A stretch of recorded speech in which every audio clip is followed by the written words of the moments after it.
last week was the FCC released a list of census blocks by study area that met the competitive provider criteria.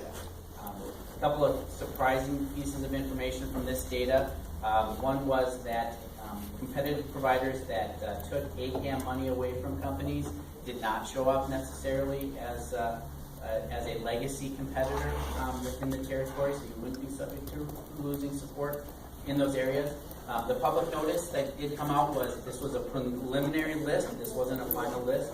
The actual procedure that will be in place has not been approved yet for that. They're waiting on OMB approval of the Paper Reduction Act, of the forms associated with it. Until that happens, they can't implement the final list.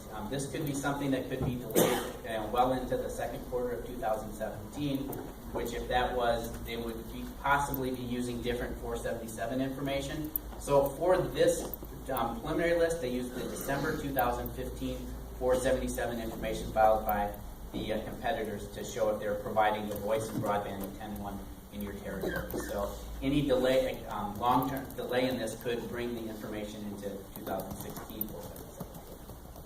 One of the good things on this competitive overlap when they came out with it, in the actual ACAM model, if you had an affiliated fixed wireless or cable TV company, it would take support away from you if you did voice and data.